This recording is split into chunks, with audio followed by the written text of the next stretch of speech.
Not right. That's right, my lord. And according to the tenets of your faith, if you don't tell the truth, you're defiling that holy book. Is that not correct?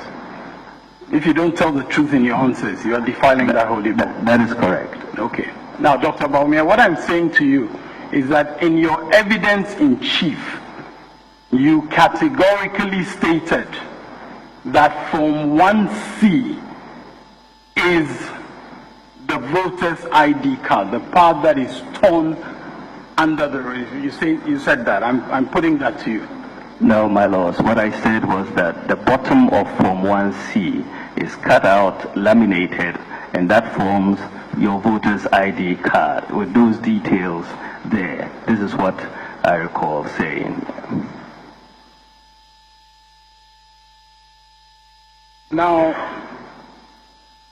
during cross-examination by counsel for the first respondent, for the second respondent, he also showed you Exhibit 3E.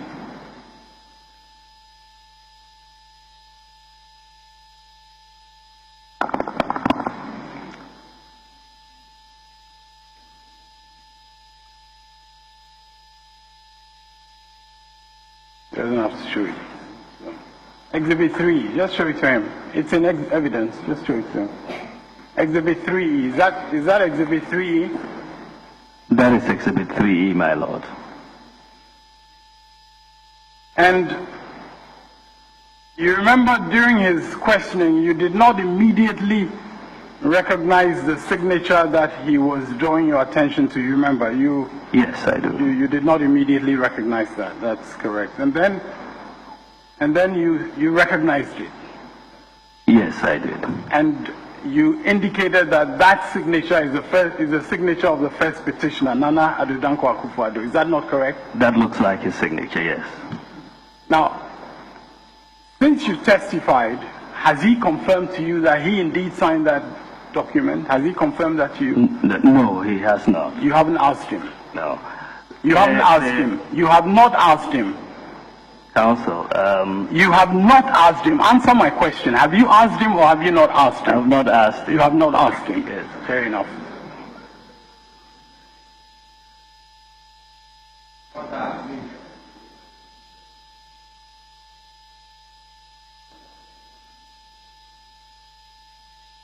And before you saw that document in the witness box, you were not aware of the existence of that document. Is that correct? I was aware that appointments have been made, but the issue that we're dealing with was 22 unknown polling stations. Those 22 polling stations are identified on the collation sheet only by their polling station code, not by their names. In this letter, no polling station codes appear, and so there really is a disconnect. Dr. Baumia, there is no disconnect. Let me just put my question again and try and give me a truthful, direct answer. Okay?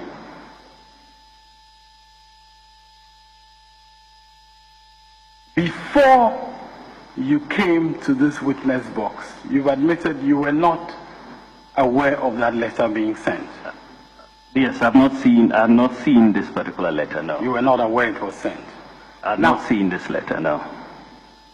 Now, if you had been aware of that letter, if you had been aware, if you want to answer my questions, you can go into the witness box, but I'm not going to have, I'm not, with the greatest respect. We are objecting to the speculative questions. With the greatest respect, I'm not going to have objecting to the counsel on the other speculative side try to coach the witness in the witness box. I'm not going to have that. Yeah, because that's what's happening. I'm beginning a question and I hear speculation and so on. It's not right. It's not right. Let him finish the question then. Yes. Now, it is speculation. yeah, but you are not allowed to sit down and say speculation. Resume your seat. Resume your seat. Yes, yes. Now, if you had been aware of that letter, Dr. Baumia, Oh. What are you objecting to? There is no jury trial so that you think even if the person is alive, If you You will do well. yeah, Allow counsel to finish the question. And I want to advise all counsel, if you have any objection, let your lead counsel raise the objection rather than you raise your voice in disapproval or not. It's not fine. Now, Dr. Baumia, if you had been aware of this letter before you deposed to your affidavit to this court, you would not have included that polling station as an unknown polling station, would you? I would. You would have. Absolutely. You would have. Good. Now, let me have the exhibits. Now,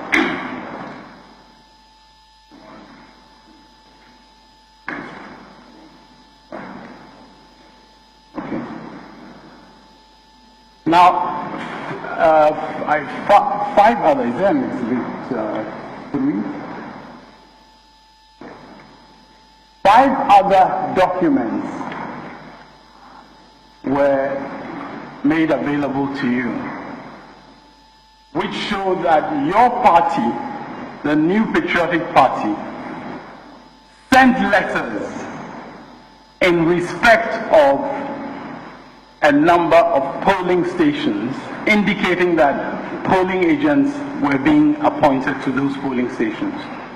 And you have acknowledged that, and it's been tendered in evidence. Yes, my lord. Now, if you had been aware of those letters, would you still, in your affidavit, have described them as unknown polling stations?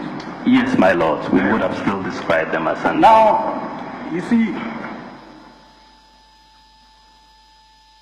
by the way, have you checked, since you gave evidence, from any official of your party whether there are any more such letters in respect of other polling stations? Have you checked, Petition? No, I have not, my lord. You have not, okay.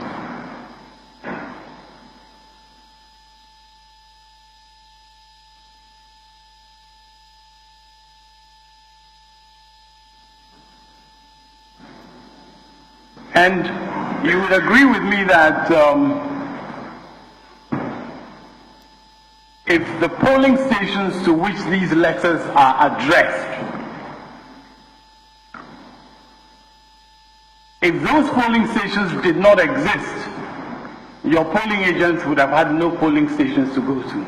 You agree with that, would you not?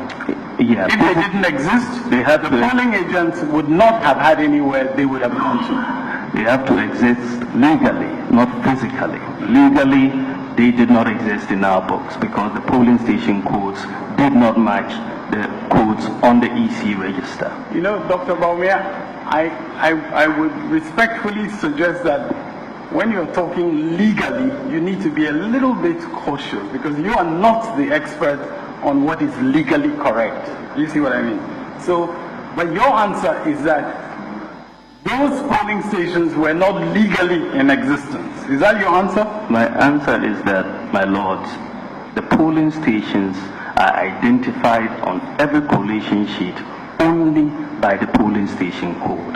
There's no name. If you look at the polling collation form, there's no name of the polling station. The only identification label is the polling station code.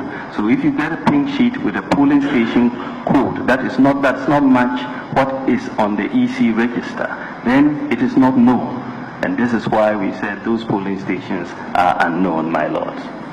You see, Dr. Baumia, even though you say that they are unknown, officials of your party knew the polling stations and wrote to the EC to notify the EC that polling agents from your party were going to come.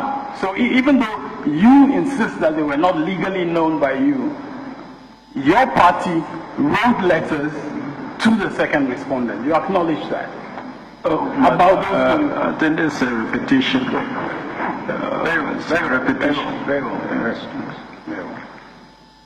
And you see, Dr. Baumia, the polling agents, to the best of your knowledge, the polling agents that were identified in these letters, to the best of your knowledge, did they go to the polling station? To the best of your knowledge? I cannot say. I cannot say. Very well, very well. But of course, they can say. They, the polling agents whose names are there, they can say whether they went or they didn't. Presumably, yes. Can they not? That is correct. They can say. And you would be able actually to check, if you talk to them, whether they did go or not. Would you not?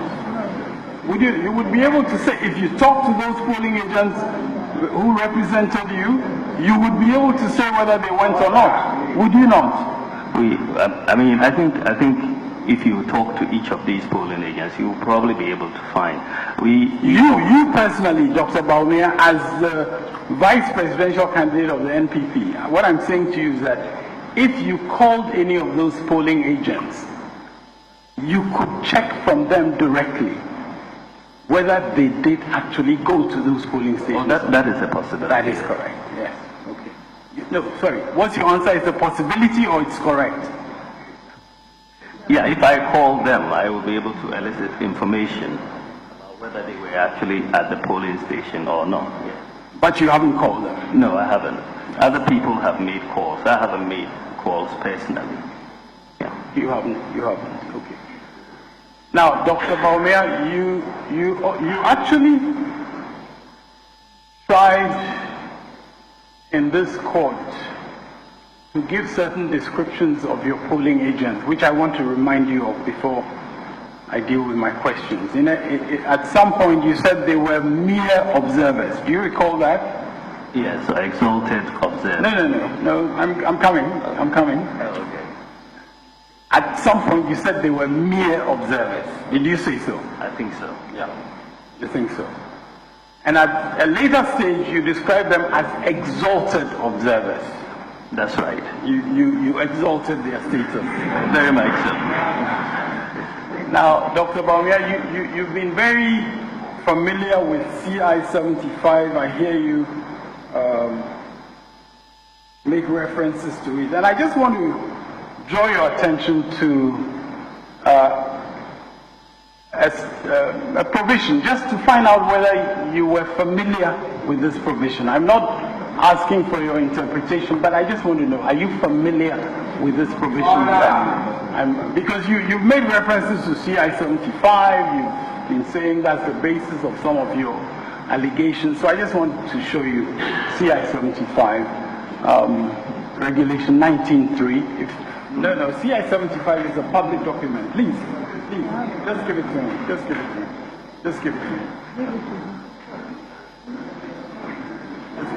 19.3. Can you just maybe you can just read it aloud. 19 what? 19.3. 19.3.